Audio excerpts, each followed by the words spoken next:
שלום, אני רוצה לתאר לכם בבקשה שימוש באפליקציה בכדי להחליף מקטעים, בכדי להודיע לי הגעה ובכדי לשלוט על המנוי שלכם בשביל ישראל. אז בואו נתחיל באיך אני מגיע לאפליקציה. אני יכול בכמה דרכים, אבל הכי נוחה זה להיכנס לקבוצת הוואטסאפ ולהיכנס לתיאור שלה. בתיאור שלה אתם יכולים לראות שיש לכם לינק לאפליקציית המשתמש האישית. אתם לוחצים עליו ואתם נכנסים לאפליקציה למנוי שלכם. ברגע שכבר נכנסתם פעם אחת ונרשמתם, אתם אמורים להיכנס ישירות עוד הפעם, גם בפעם הבאה, גם ללא סיסמה. אם הוא מבקש סיסמה, אז הסיסמה שהגדרתם אותה. אם נכנסתם דרך גוגל בפעם הראשונה, תיכנסו דרך גוגל גם בפעם הבאה, והוא אמור לפתוח לכם את המסך של המנוי שלכם, שבו מפורט מה המנוי שלכם. אז פה אתם יכולים לראות שאני בקבוצה אחת, כמוכם, בנורית, עונה שנייה, עונה פעילה. יש לנו עונות פעילות שזה עונה 2, ועונות קודמות שזה עונה 1, שהיא כבר הסתיימה.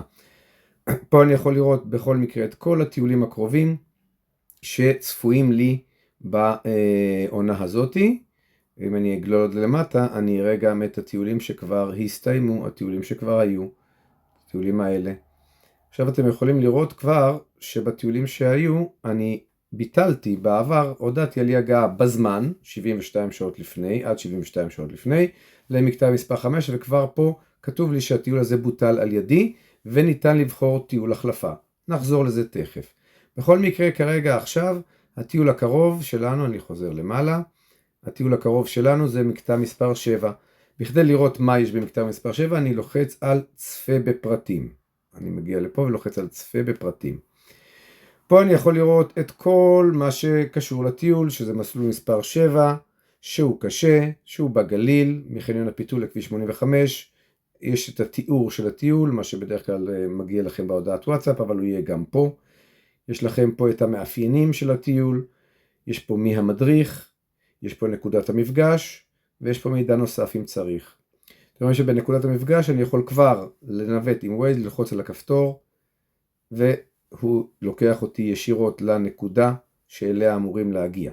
וללחוץ על מסלולים כמו שאתם רגילים לעבוד עם ווייז. אני אסגור את זה שנייה אחת, ונחזור לפה. אז ככה נראה למעשה הטיול שלנו הקרוב. אני אסגור את התיאור שלו ב-X פה למעלה.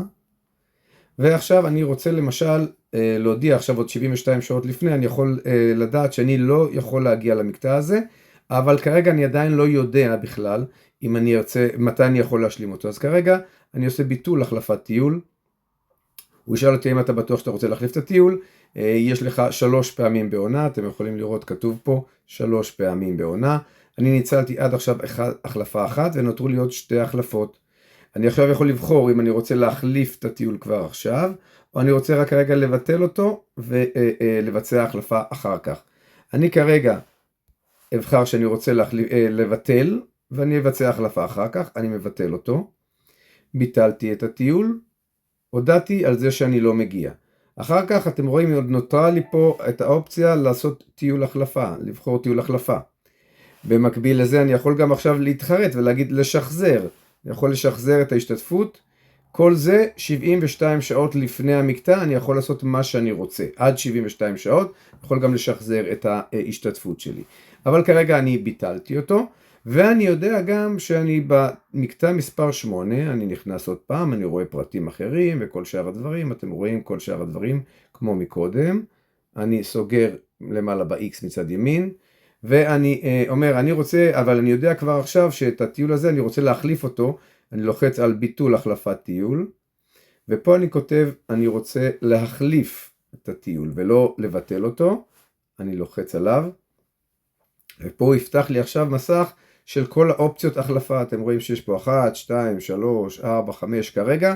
אנחנו מספיק זמן מראש, יש עוד מספיק אופציות להחליף. נניח שאני רוצה עכשיו, ביום שישי 20 במרץ נשמע לי מתאים, אני יכול לראות שיש לי פה את התאריך, יש לי פה את המדריך, כמה משתתפים. כרגע זה לא מעודכן כי הקבוצה פעמונית היא עדיין לא במערכת, ולכן היא לא מעודכנת פה במספר משתתפים, אבל זה יהיה מעודכן.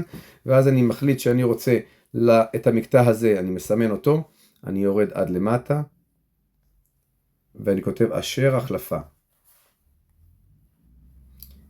ואז אתם יכולים לראות במנוי שלכם, את מקטע מספר 7 אני ביטלתי, אני עדיין יכול להחליף.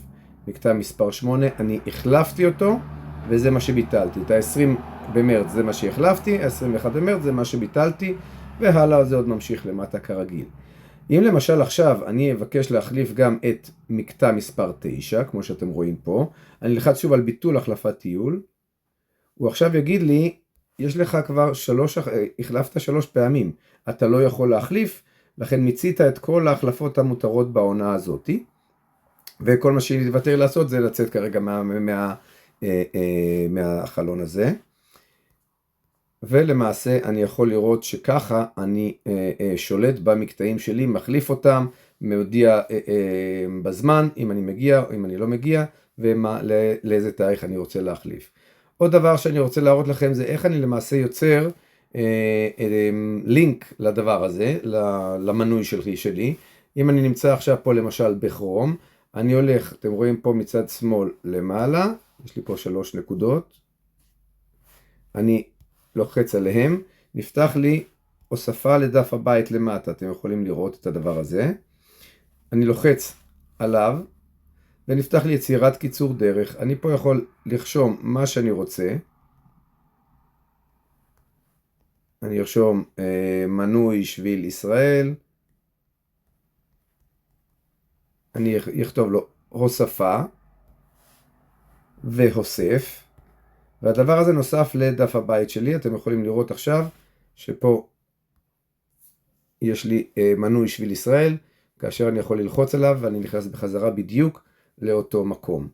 דבר אחרון, אתם יכולים לראות שבמנוי שלי יש לי פה מצד שמאל למעלה, יש פה עוד את ה3 פסים הללו, אני יכול ללחוץ עליהם ואני הולך לטיולים נוספים של על השביל, פה אני רואה את כל הטיולים שיוצאים שהם לא במנוי שלי, אני יכול להצטרף, לשלם, אני אהיה רשום כבר שם, ללא צורך בכלל להגיע למשרד.